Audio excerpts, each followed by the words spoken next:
So this is Matt's fish room. This is actually my tank inside my house. It's a 165 gallon acrylic tank. I actually built it myself. I will shoot a video about that once I kind of get it all worked out. There's still some bugs here. But what I want to talk about is temperature. This tank's getting too cold at night. Even right now it's 76 degrees. It's winter time now. I'm in Georgia. It got really cold last night. This is an older house and our insulation is not very good. So the tank water's getting too cold. I have a large eel in there. He needs to stay, you know, in the tank range of 78, so on and so forth. Remove this panel, and this keeps the cat out because the cat likes to be in here.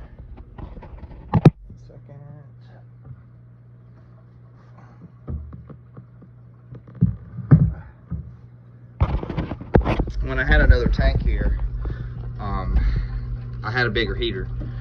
That bigger heater is now in that tank that's in the fish room. So I just pulled out, you know, one of my smaller titanium heaters. Definitely too small for this tank.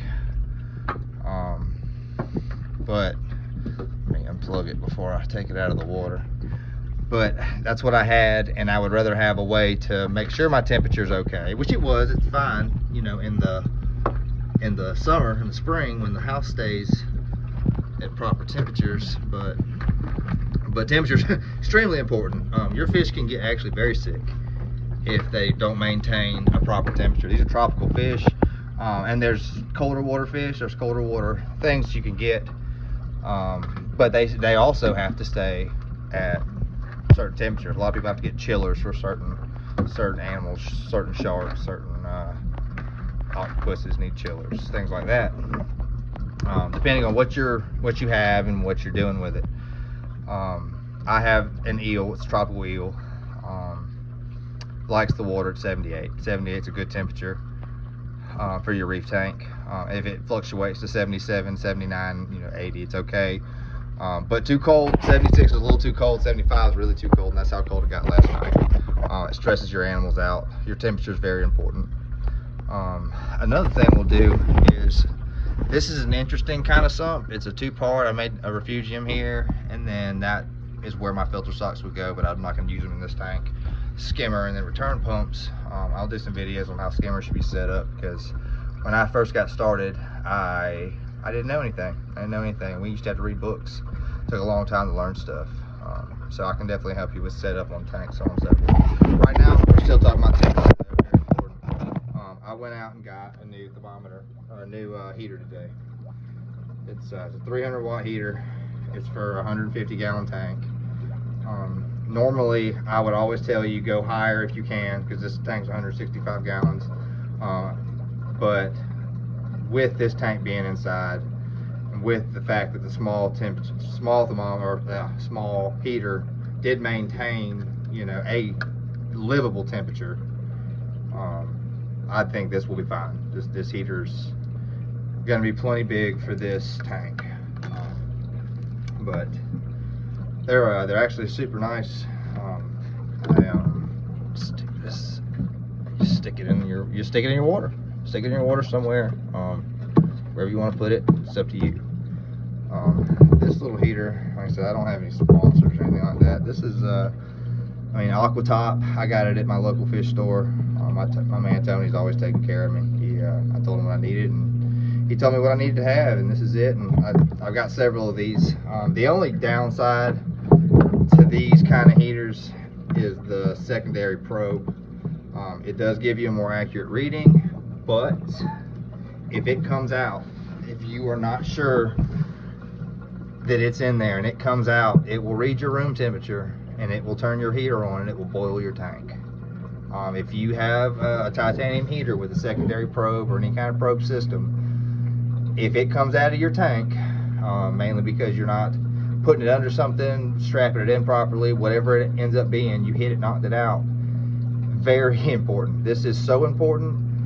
This probe will read the temperature in my house if it gets down to 72 degrees, and that thermometer, that heater will kick on, and it will try to get that water at 72 degrees, which it never will be able to do because the probe is out of the tank. So your tank will boil, everything will die. I had it happen a long time ago when I first got started in a little small tank I had, and I killed everything, and it was crushing. I had worked very hard. So if you have probes for your heaters, really probes for anything, but especially probes for your heaters, make sure they are in the tank. You don't want it right beside the heater, but you don't want it too far away either.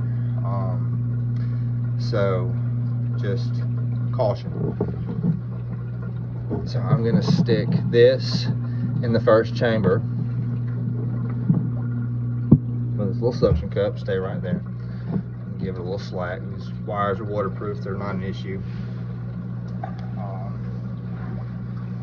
And then we're going to turn it on, we're going to set it, and then this tank will be in much better shape for the cold weather that's coming. It's usually easier to maintain temperature in a house because your house stays a certain temperature. But like I said, this is an older house, and we don't have, I drilled some holes in here to keep some of the wires neat, even though they don't currently look neat. I'll tell you the truth also, wire management is not my strong suit.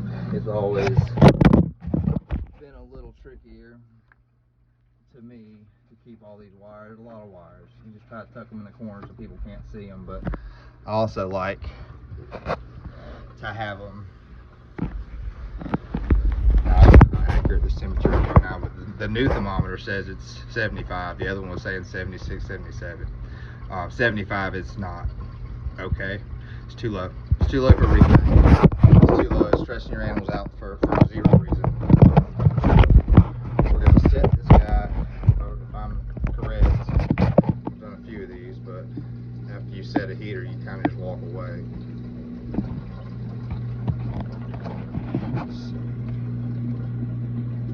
It's set for 80. We're going to set it for 78 degrees. We're at 75 now.